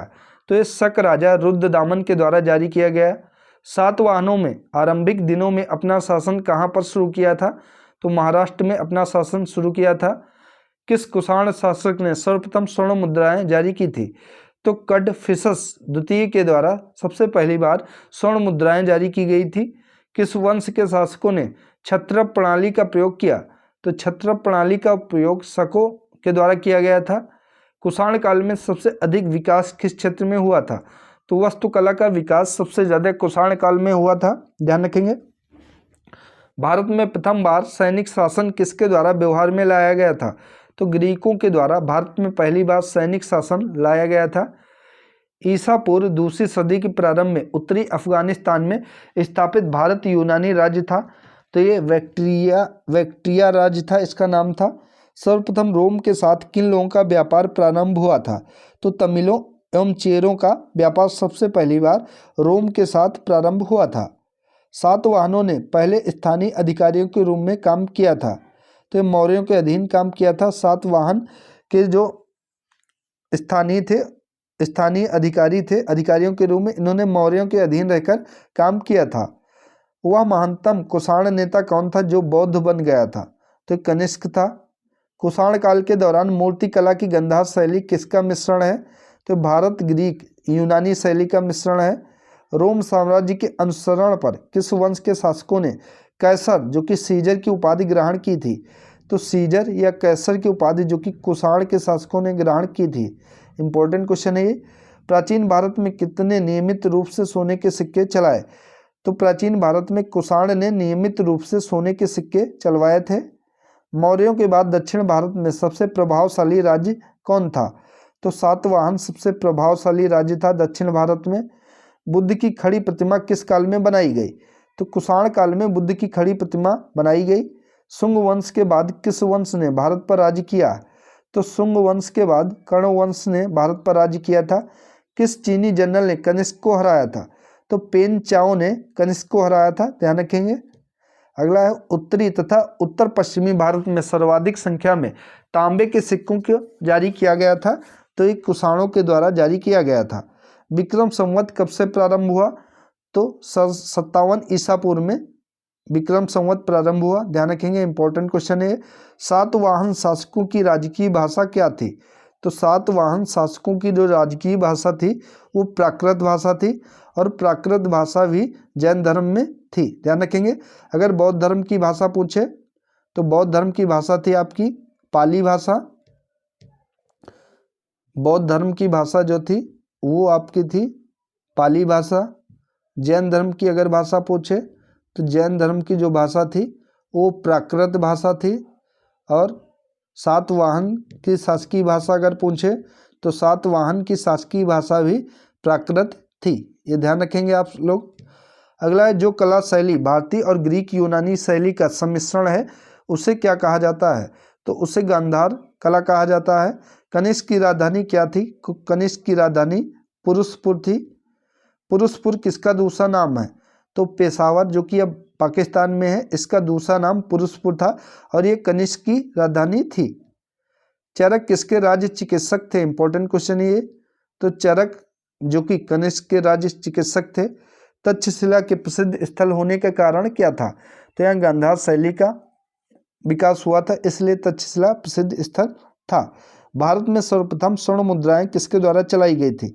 तो इंडो बैक्टीरियन के द्वारा भारत में सबसे पहली बार स्वर्ण मुद्राएं चलाई गई थी। किस संग्रहालय में कुषाण कालीन मूर्तियों का संग्रह अधिक मात्रा में है? तो मथुरा संग्रहालय में है। किस वंश के शासकों ने ब्राह्मणों एवं बौद्ध भिक्षुओं को कर मुक्त भूमि या गांव भूमि अनुदान देने की प्रथा आरंभ की थी? तो सातवाहन के शासकों के द्वारा की गई थी। भारतीय रंगमंच में यवनिका पर्दा का शुभारंभ किसने किया था? तो पर्दा का शुभारंभ यूनानियों के द्वारा किया गया था। भारतीयों के महान रेशम मार्ग सिल्क रूट किसने आरंभ किया? तो सिल्क रूट जो कि कनिष्क ने आरंभ किया था। शक संवत का प्रारंभ किस सम्राट के शासनकाल में 78 ईस्वी से हुआ था? तो कनिष्क के शासनकाल से हुआ था 78 ईस्वी में। तक्षशिला विश्वविद्यालय कहाँ पर स्थित है? तो ये भारत बिहार में स्थित है तक्षशिला विश्वविद्यालय। वर्तमान में तक्षशिला पाकिस्तान के रावलपिंडी जिले में स्थित है। मैंने बिहार बताया, माफ कीजिए। तो तक्षशिला विश्वविद्यालय जो कि भारत में स्थित है, वर्तमान में तक्षशिला पाकिस्तान के रावलपिंडी जिले में स्थित है। प्राचीन काल के यह शिक्षा का प्रमुख केंद्र था। चाणक्य, चरक आदि ने यहीं से शिक्षा प्राप्त की थी, ध्यान रखेंगे। मुझे नालंदा ध्यान रहा क्योंकि नालंदा बिहार में है और तक्षशिला जो कि पाकिस्तान के रावलपिंडी जिले में है। प्राचीन काल में कलिंग का महान शासक कौन था? तो कलिंग का महान शासक जो कि खारवेल था। बुद्ध का किसके सिक्कों पर अंकन हुआ है? तो कनिष्क के सिक्कों पर बुद्ध का अंकन हुआ है। यौधेय सिक्कों पर किस देवता का अंकन मिलता है? तो कार्तिकेय देवता का अंकन मिलता है। कनिष्क के सारनाथ बौद्ध प्रतिमा अभिलेख की तिथि क्या है? तो 81 ईस्वी सन है जो कि कनिष्क के सारनाथ बौद्ध प्रतिमा अभिलेख की तारीख है। अश्वघोष किसका समकालीन था? तो अश्वघोष जो कि कनिष्क का समकालीन था। बाल विवाह की प्रथा प्रारंभ हुई, तो बाल विवाह की प्रथा जो कि कुषाण काल से प्रारंभ हुई थी। जो कला शैली भारतीय और यूनानी ग्रीक आकृति का सम्मिश्रण है उसे गांधार शैली कहा जाता है। सातवाहनों की राजधानी कहाँ स्थित थी? तो अमरावती में सातवाहनों की राजधानी स्थित थी। आंध्र सातवाहन राजाओं की सबसे लंबी सूची किस पुराण में मिलती है? तो मत्स्य पुराण में मिलती है। और इन 18 पुराणों में सबसे पुराना पुराण जो कि मत्स्य पुराण ही है। पूर्वी रोमन शासक जस्टिनियन का सर्वाधिक महत्वपूर्ण योगदान किस क्षेत्र में था? तो ये विधि के क्षेत्र में था, कानून के क्षेत्र में था। अब संगम काल से रिलेटेड महत्वपूर्ण क्वेश्चन करते हैं। तो संगम युग में उरैयूर किस लिए विख्यात था? तो उरैयूर जो कि कपास के व्यापार का महत्वपूर्ण केंद्र था, इसलिए यह विख्यात था।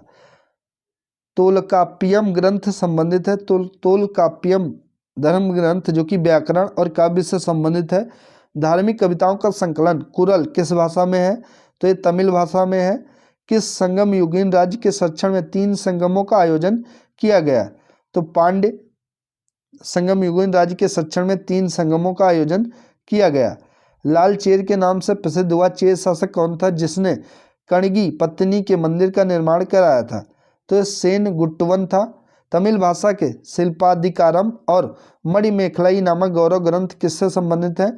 तो ये हिंदू धर्म से संबंधित हैं। दोनों ही महत्वपूर्ण धर्म ग्रंथ हैं जो कि शिल्पाधिकारम और मणिमेखलाई। ध्यान रखेंगे।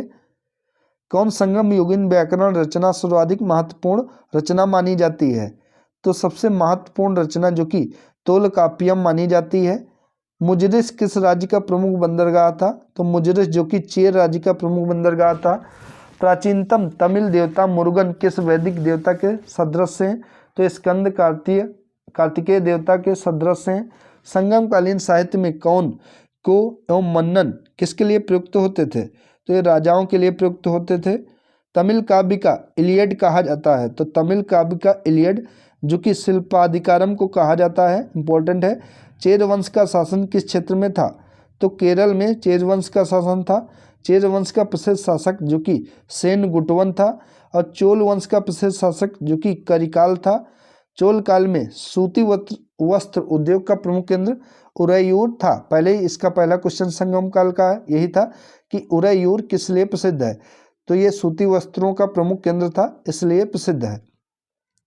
तोलकाप्पियम की रचना किसके द्वारा की गई?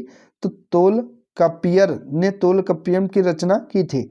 चोल काल में सर्वोच्च न्यायालय को क्या कहा जाता था? तो मनरम जो कि सर्वोच्च न्यायालय सुप्रीम कोर्ट को कहा जाता था। पांड्यों की राजधानी क्या थी? तो पांड्यों की राजधानी जो कि मदुरई थी। तमिल का गौरव ग्रंथ जीवक चिंतामणि किससे संबंधित है? तो जीवक चिंतामणि जो कि जैन धर्म से संबंधित है। संगम किससे संबंधित है? तो संगम जो कि विद्वानों से संबंधित है। स्ट्रैबो के अनुसार संगम युग के किस वंश के शासक ने रोमन सम्राट आगस्टस के दरबार में 20 ईसा पूर्व के लगभग अपना एक दूत भेजा था? तो पांड्य नरेश ने भेजा था। तमिल काव्य का ओडिसी किसे कहा जाता है? तो मणिमेखलाई को तमिल काव्य का ओडिसी कहा जाता है। पुहर कावेरी पट्टनम की स्थापना किसके द्वारा की गई थी? तो करिकाल के द्वारा की गई थी कावेरी पट्टनम की स्थापना। प्राचीनतम तमिल देवता मुरुगन किस वैदिक देवता के सदृश हैं? तो कार्तिकेय के सदृश हैं। संगमों का आयोजन स्थान और उनके अध्यक्ष कौन रहे हैं? तो प्रथम संगम जो कि मदुरई में हुआ है, इसके अध्यक्ष अगस्त ऋषि थे। द्वितीय संगम जो कि कपाटुपुरम अलवे में हुआ है, इसके अध्यक्ष अगस्त ऋषि थे। तृतीय संगम जो कि मदुरई में हुआ है और इसके अध्यक्ष जो कि नक्कीरर रहे हैं। अगला है गुप्त काल। इसका शासनकाल जो कि 319 ईसा पूर्व से लेकर 540 ईसा पूर्व तक रहा है। गुप्त वंश का संस्थापक कौन था? तो गुप्त वंश का संस्थापक जो कि श्रीगुप्त था। गुप्त किसके सामंत थे? तो गुप्त जो कि कुषाणों के सामंत थे। गुप्त शासन के काल के दौरान ऐसा कौन व्यक्ति था जो कि महान खगोल विज्ञानी और गणितज्ञ भी था? तो ये आर्यभट्ट थे। इंपॉर्टेंट क्वेश्चन है। गुप्त शासकों की सरकारी दरबारी भाषा क्या थी? तो संस्कृत इनकी सरकारी और दरबारी भाषा थी। गुप्त वंश का वह राजा कौन था जिसने हूणों को भारत पर आक्रमण करने से रोका था? तो ये स्कंदगुप्त था। गुप्त राजवंश किस लिए प्रसिद्ध था? तो कला एवं स्थापत्य कला के लिए गुप्त राजवंश प्रसिद्ध था। अजंता कलाकृतियाँ किससे संबंधित हैं? तो अजंता काल की जो गुफाएं हैं उन पे जो कलाकृतियाँ हैं वो गुप्त काल से संबंधित हैं। कवि कालिदास किसके राज्य कवि थे? तो चंद्रगुप्त द्वितीय और विक्रमादित्य के राज्य कवि जो कि कवि कालिदास हैं। अजंता चित्रकारी की विषय वस्तु किससे संबंधित है? तो ये बौद्ध धर्म से संबंधित है। उत्तर गुप्त युग में जो विश्वविद्यालय प्रसिद्ध था उसका क्या नाम था? तो नालंदा विश्वविद्यालय था। एरण अभिलेख का संबंध किस शासक से है? तो भानुगुप्त से एरण अभिलेख का संबंध है। फाहियान किसके शासनकाल में भारत आया था? इंपॉर्टेंट क्वेश्चन है ये। तो फाहियान जो कि चंद्रगुप्त द्वितीय के शासनकाल में भारत आया था। भारतीय संस्कृत का स्वर्ण युग या गोल्डन एज, तो ये गुप्त काल था। फाहियान कहाँ का निवासी था? तो फाहियान जो कि चीन का निवासी था। सेतुबंध का रचनाकार प्रवरसेन द्वितीय किस वंश का शासक था? तो ये वाकाटक का शासक था। किस गुप्तकालीन शासक को कविराज कहा गया? तो कविराज जो कि समुद्रगुप्त को कहा गया। इंपॉर्टेंट क्वेश्चन ये कि कविराज की संज्ञा किस गुप्त शासक को दी गई थी? तो ये समुद्रगुप्त को दी गई थी। स्कंदगुप्त को किस स्तंभ लेख में सक्रोपम कहा गया? तो सक्रोपम जो कि कहोम स्तंभ लेख में कहा गया है। फाहियान और हेनसोंग ने किसके राज्यों को देखा है? तो फाहियान जो कि चंद्रगुप्त विक्रमादित्य द्वितीय के शासनकाल में आया था और वेनसाल जो कि हर्षवर्धन के शासनकाल में आया था। धन्वंतरी क्या थे? तो धन्वंतरी चंद्रगुप्त विक्रमादित्य के राज दरबार के नवरत्नों में से एक जो प्रसिद्ध चिकित्सक थे। गुप्तकालीन शासन प्रणाली किस प्रकार की थी? तो राज्य तंत्रात्मक थी। गुप्त स्थापत्य कला का सर्वोत्कृष्ट मंदिर कौन सा है? तो देवगढ़ का दशावतार मंदिर है जो कि गुप्त स्थापत्य कला का सर्वोत्कृष्ट मंदिर है। अजंता की गुफाओं में किन गुफाओं का निर्माण गुप्त काल में हुआ था? तो गुफा 16, 17 व गुफा 19 इनका निर्माण जो कि गुप्त काल में हुआ था। अमरकोश के लेखक अमर सिंह किस शासक के दरबार से जुड़े थे? तो अमर सिंह जो कि चंद्रगुप्त द्वितीय के दरबार से जुड़े थे। गुप्त संवत 319 से 320 को प्रारंभ करने का श्रेय किसे दिया जाता है? तो चंद्रगुप्त प्रथम को दिया जाता है। चंद्रगुप्त प्रथम ने गुप्त संवत का प्रारंभ किस उपलक्ष्य में किया था? तो अपने राज्यरोहण के स्मारक के रूप में चंद्रगुप्त प्रथम ने गुप्त संवत का प्रारंभ किया था। नगरों का क्रमिक पतन किस काल की एक महत्वपूर्ण विशेषता थी? तो गुप्त काल की एक महत्वपूर्ण विशेषता थी। किस वंश के शासकों ने मंदिरों एवं ब्राह्मणों को सबसे अधिक ग्राम अनुदान में दिए थे? तो गुप्त वंश के शासकों ने दिए थे। दिल्ली के मेहरौली के कुव्वत उल इस्लाम मस्जिद के प्रांगण में स्थित प्रसिद्ध लौह स्तंभ किसकी स्मृति में है? तो चंद्रगुप्त की स्मृति में है। कालिदास द्वारा रचित मालविकाग्नि मित्रम नाटक का नायक कौन था? तो अग्निमित्र इसके नायक थे। समुद्रगुप्त की सैनिक उपलब्धियों का वर्णन उसके किस अभिलेख में उपलब्ध है? तो उसके प्रयाग अभिलेख में उपलब्ध है। किस काल में स्त्रियों की पुरुषों से बराबरी थी? तो गुप्त काल में स्त्रियों की पुरुषों की बराबरी थी। भारत का नेपोलियन किसे कहा जाता है? वेरी वेरी इंपॉर्टेंट क्वेश्चन है ये। तो भारत का नेपोलियन जो कि समुद्रगुप्त को कहा जाता है। इतिहासकार विंसेंट स्मिथ ने अपनी पुस्तक अर्ली हिस्ट्री ऑफ इंडियंस में समुद्रगुप्त की वीरता एवं विजयों पर मुग्ध होकर उसे भारतीय नेपोलियन की संज्ञा दी थी। अगर पूछे कि भारतीय नेपोलियन की संज्ञा समुद्रगुप्त को किसने दी थी? तो इतिहासकार विंसेंट स्मिथ ने दी थी। ये भी ध्यान रखेंगे। तक्षशिला विश्वविद्यालय स्थित है जो कि भारत में है। वर्तमान में यह पाकिस्तान में स्थित है। प्राचीन काल में यह शिक्षा का प्रमुख केंद्र था। चाणक्य, चरक आदि ने यहीं से शिक्षा प्राप्त की थी। किस राजा का एक अन्य नाम देवगुप्त है? तो चंद्रगुप्त द्वितीय का एक अन्य नाम देवगुप्त है। प्रथम गुप्त शासक जिसने परम भागवत की उपाधि धारण की? तो परम भागवत की उपाधि धारण करने वाला गुप्त शासक जो कि चंद्रगुप्त द्वितीय था। प्रयाग प्रशस्ति किसके सैन्य अभियान के बारे में जानकारी देती है? तो प्रयाग प्रशस्ति जो कि समुद्रगुप्त के सैन्य अभियान के बारे में जानकारी देती है। गुप्त सम्राट जिसने हूणों को पराजित किया था तो इसका नाम था स्कंदगुप्त। ध्यान रखेंगे। शक विजेता किसे जाना जाता है? तो शक विजेता जो कि चंद्रगुप्त द्वितीय को जाना जाता है। रजत सिक्के जारी करने वाला प्रथम गुप्त शासक कौन था? तो रजत सिक्के जारी करने वाला प्रथम गुप्त शासक जो कि चंद्रगुप्त द्वितीय था। नगरों का क्रमिक पतन किस काल की एक महत्वपूर्ण विशेषता थी? तो गुप्त काल की एक महत्वपूर्ण विशेषता थी। किस गुप्त शासक ने सर्वप्रथम सिक्के जारी किए? तो चंद्रगुप्त प्रथम ने सबसे पहले सिक्के जारी किए थे। कौन सा राजवंश हूणों के आक्रमण से अत्यंत विचलित हुआ था? तो ये गुप्त वंश था। अजंता गुफाओं के सरीखी जैसी गुफाएं मध्य प्रदेश में कहाँ पर हैं? तो ये बाघधार में हैं। गुप्त वंश ने किस अवधि में शासन किया? तो 319 ईस्वी से लेकर 500 ईस्वी में गुप्त वंश ने शासन किया। बाल विवाह की प्रथा आरंभ हुई, तो बाल विवाह की प्रथा जो कि गुप्त काल में आरंभ हुई। यूरोपीय भाषा में अनुवादित प्रथम भारतीय ग्रंथ कौन सा है? तो कुमार संभवम है, जो कि कालिदास की रचना है। सती प्रथा का पहला उल्लेख कहाँ से मिलता है? तो सती प्रथा का पहला उल्लेख जो कि एरण अभिलेख से प्राप्त होता है। मिहिर कुल का संबंध किससे था? तो मिहिर कुल का संबंध जो कि हूणों से था। गुप्त राजा जिसने विक्रमादित्य की पदवी ग्रहण की थी, इनका नाम चंद्रगुप्त द्वितीय था। गुप्त काल में उत्तर भारतीय व्यापार किस पत्तन से संचालित होता था? तो ताम्रलिप्ति पत्तन से संचालित होता था। गुप्त शासकों द्वारा जारी किए गए चांदी के सिक्के क्या कहलाते थे? तो रूपक। चांदी के सिक्कों को रूपक कहा जाता था, जो भी गुप्त शासकों के द्वारा जारी किए गए थे। ध्यान रखेंगे। किस गुप्त शासक को नालंदा विश्वविद्यालय का संस्थापक माना जाता है? तो नालंदा विश्वविद्यालय का संस्थापक कुमारगुप्त प्रथम को माना जाता है। पुंड्रवर्धन भुक्ति प्रांत अवस्थित है, तो ये उत्तर बंगाल में स्थित है। वह प्रथम भारतीय विद्वान कौन था जिसने गणित को एक पृथक विषय के रूप में स्थापित किया? तो ये आर्यभट्ट थे। तांबे का सिक्का जारी करने वाला पहला गुप्त शासक कौन था? तो रामगुप्त, जो कि तांबे का सिक्का जारी करने वाला पहला गुप्त शासक था। कालिदास की किस कृति की गिनती विश्व की 100 प्रसिद्ध साहित्य कृतियों में होती है? तो ये अभिज्ञान शाकुंतलम की होती है।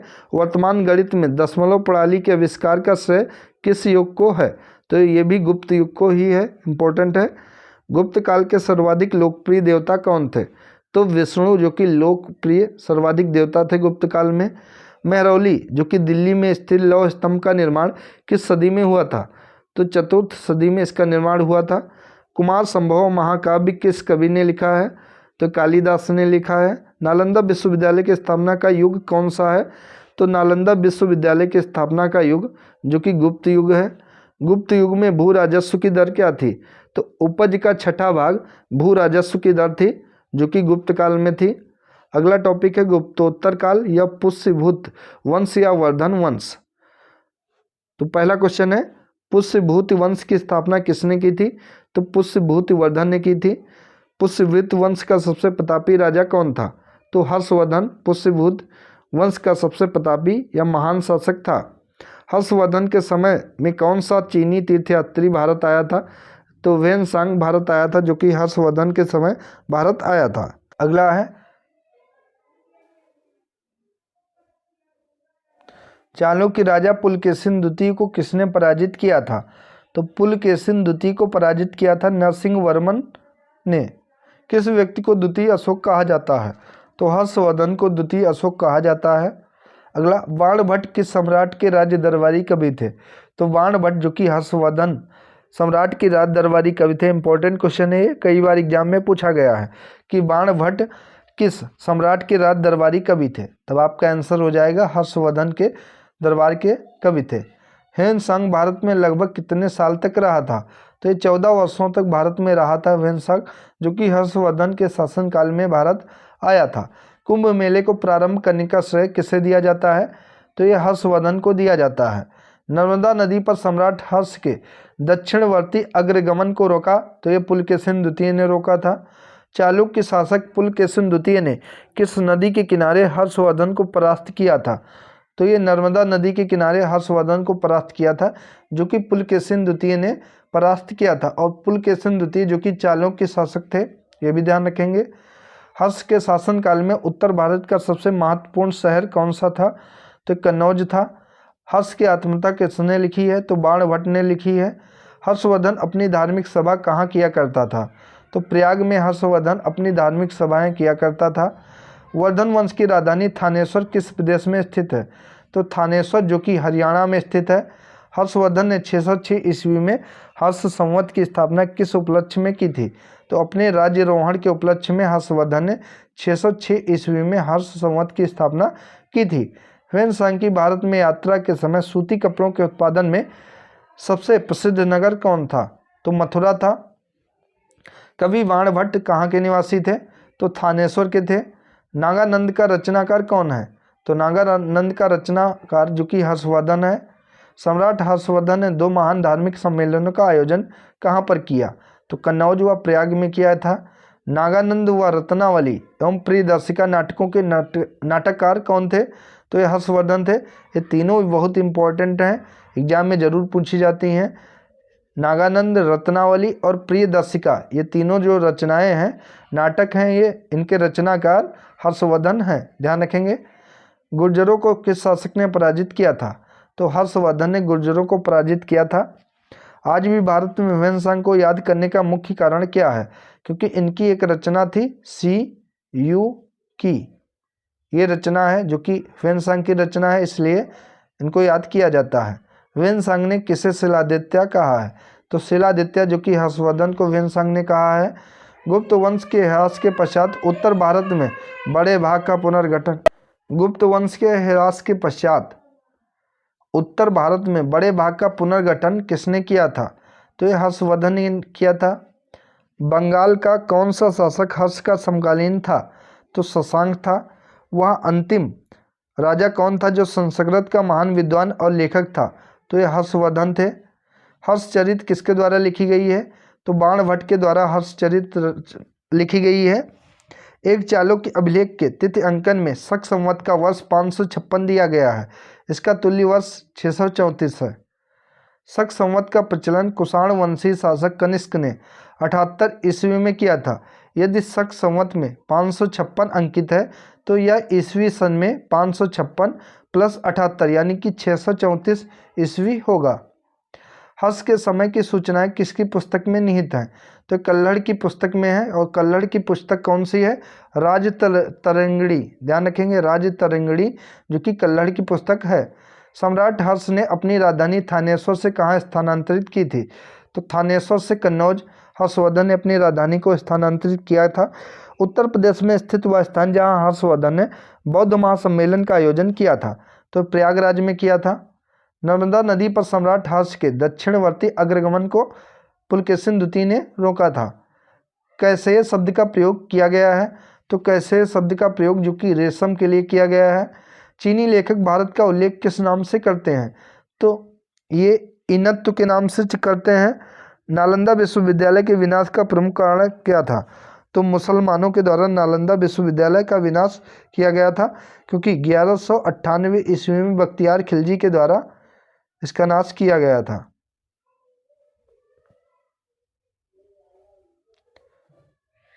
गुप्तोत्तर युग में प्रमुख व्यापारिक केंद्र क्या था?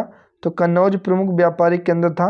आदि शंकर जो बाद में शंकराचार्य बने, उनका जन्म कहाँ पर हुआ था? तो इनका जन्म केरल में हुआ था। आदि शंकराचार्य द्वारा स्थापित 4 मठ कहाँ पर स्थित हैं? तो जोशी मठ, द्वारका, पुरी तथा श्रृंगेरी, ये 4 मठ हैं जो कि आदि गुरु शंकराचार्य के द्वारा स्थापित 4 मठ हैं। प्राचीन भारत इससे विविध के क्वेश्चन करते हैं।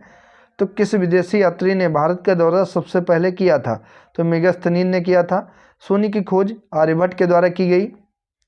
महापाषाण संस्कृत जो कि 1500 ईस्वी पूर्व से 1000 ईसा पूर्व हमें दक्षिण भारत के उस ऐतिहासिक युग से परिचित कराती है जब महापाषाण काल में उपयोग में लाए गए थे, जो कि बड़े पत्थरों से घेरी गई समाधियां, कब्र उपयोग में लाई गई थी।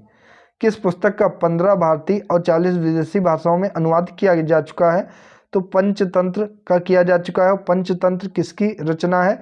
तो ये विष्णु शर्मा की है, ये भी ध्यान रखेंगे। न्यूमिस्मेटिक्स यानी कि न्यूमिस्मेटिक्स क्या है? तो ये सिक्कों व धातुओं का अध्ययन जो कि न्यूमिस्मेटिक्स के अंतर्गत किया जाता है। हितोपदेश के लेखक नारायण पंडित हैं। नाट्यशास्त्र की रचना भरत मुनि के द्वारा की गई है। इतिहास के पिता द फादर ऑफ हिस्ट्री की पदवी सही अर्थों में किससे संबंधित है? तो ये हेरोडोटस से संबंधित है। प्राचीन नगर तक्षशिला किसके बीच स्थित है? तो प्राचीन नगर तक्षशिला जो कि सिंधु व झेलम नदी के बीच में स्थित है। वह अंग्रेज कौन था जिसने सर्वप्रथम भगवत गीता का अंग्रेजी में अनुवाद किया था? तो चार्ल्स विल्किंस के द्वारा भगवत गीता का सबसे पहले अंग्रेजी में अनुवाद कराया गया था। पूरा पाषाण काल में आदि मानव के मनोरंजन के साधन जो कि शिकार करना उनका मनोरंजन था। किसको चालकोलिथिक एज कहा जाता है? तो ये ताम्र पाषाण युग को कहा जाता है। स्वप्नवासव दत्ता के लेखक कौन है? तो स्वप्नवासव दत्ता के लेखक भास हैं। नालंदा विश्वविद्यालय किस लिए प्रसिद्ध था? तो तर्कशास्त्र के लिए प्रसिद्ध था। उस स्रोत का नाम बतलाइए जो प्राचीन भारत के व्यापारिक मार्गों पर मौन है। तो ये मिलिंद पन्हो है। आधुनिक मानव के हाल का पूर्वज है तो क्रो मैग्नन मनुष्य जो कि आधुनिक मानव के हाल का पूर्वज है। ईसा के प्रारंभिक सदियों में भारत तथा रोम के बीच घनिष्ठ व्यापारिक संबंधों की सूचना किस पुरास्थल की खुदाई से प्राप्त होती है। तो यह अरिक मेंडूस की खुदाई से प्राप्त होती है। आधुनिक देवनागरी लिपि का प्राचीनतम रूप क्या है। तो ब्राह्मी लिपि प्राचीनतम रूप है। मानव द्वारा सर्वप्रथम प्रयुक्त अनाज जो कि चावल था। काव्य शैली का प्राचीनतम नमूना किसके अभिलेख में मिलता है। तो ये रुद्रदामन के अभिलेख में मिलता है। कौन सा बंदरगाह पोडेकुई नाम से दी पेरिप्लस ऑफ द इरीथियन से लाल सागर का भ्रमण के अज्ञातनामा लेखक को ज्ञात था। तो ये अरिकमेडू बंदरगाह था। ताम्रसम या ताम्रपाषाण काल चारकोलिथिक एज में महाराष्ट्र के लोग मृतकों के घर के फर्श के नीचे किस तरह रखकर दफनाते थे। तो उत्तर से दक्षिण की ओर रखकर दफनाया जाता था। भीमबेटका किसके लिए प्रसिद्ध है। तो भीमबेटका जो कि गुफाओं के शैलचित्र के लिए प्रसिद्ध है। प्राचीन भारत में कौन सी लिपि दाईं ओर से बाईं ओर लिखी जाती थी। तो यानी कि दाईं ओर से बाईं ओर लिखी जाती थी। तो एक खरोष्टी लिपि लिखी जाती थी, ध्यान रखेंगे। मालती माग्निमित्रम के लेखक कौन है। तो ये भवभूति हैं। यहाँ पे मालती मालविकाग्निमित्रम नहीं, मालती माधव है, जो कि मालती माधव के लेखक भवभूत हैं। इसको सही कर लीजिए। मुद्रा राक्षस नामक पुस्तक का लेखक कौन है। तो विशाखदत्त के द्वारा मुद्रा राक्षस की रचना की गई है। किस वंश के राजाओं ने खजुराहो स्थित मंदिरों का निर्माण करवाया था। तो ये चंदेल वंश के शासकों के द्वारा करवाया गया था। माउंट आबू का जैन मंदिर किसने बनवाया था। तो संगमरमर से बना है। माउंट आबू का जैन मंदिर किससे बना है। तो ये संगमरमर से बना है। एलिफेंटा की गुफाएं मुख्यतः किस धर्म के मतावलंबियों के उपयोग के लिए काटकर बनाई गई थी। तो शैव धर्म के लिए बनाई गई थी। एलिफेंटा के प्रसिद्ध शैल को काटकर बनाए गए मंदिरों का श्रेय दिया जाता है। तो राष्ट्रकूटों को दिया जाता है। अजंता और एलोरा की गुफाएं किस नगर में स्थित हैं। तो औरंगाबाद में स्थित है। कोणार्क का सूर्य मंदिर किसने बनवाया था। तो नरसिंह देव वर्मन के द्वारा कोणार्क का सूर्य मंदिर बनवाया गया था। किस मंदिर को काला पैगोडा के नाम से जाना जाता है। वेरी वेरी इंपॉर्टेंट क्वेश्चन है। तो काला पैगोडा के नाम से कोणार्क के सूर्य मंदिर को जाना जाता है। तो दोस्तों ये थी आज की महत्वपूर्ण वीडियो जिसके अंतर्गत युक्ति पब्लिकेशन के प्राचीन भारत के सभी महत्वपूर्ण क्वेश्चन को किया गया। इसके अंतर्गत लगभग 550 क्वेश्चन कराए गए हैं। इसकी और ऐसे वीडियो आती रहेंगी जिसके अंतर्गत मध्यकालीन भारत, आधुनिक भारत, उसके बाद हम जियोग्राफी, इकोनॉमिक्स, पॉलिटी, इस तरीके से सभी सब्जेक्ट को कवर किया जाएगा। इसलिए आप सभी लोग चैनल को सब्सक्राइब करके बेल आइकन को प्रेस कर लें ताकि आने वाली सभी महत्वपूर्ण वीडियो आपको मिलती रहें। दोस्तों इसके लिए एक अलग से प्लेलिस्ट बना देंगे युक्ति पब्लिकेशन के नाम से, सामान्य सार संग्रह के नाम से, वहां से जाकर आप सभी वीडियो प्राप्त कर सकते हैं। धन्यवाद दोस्तों।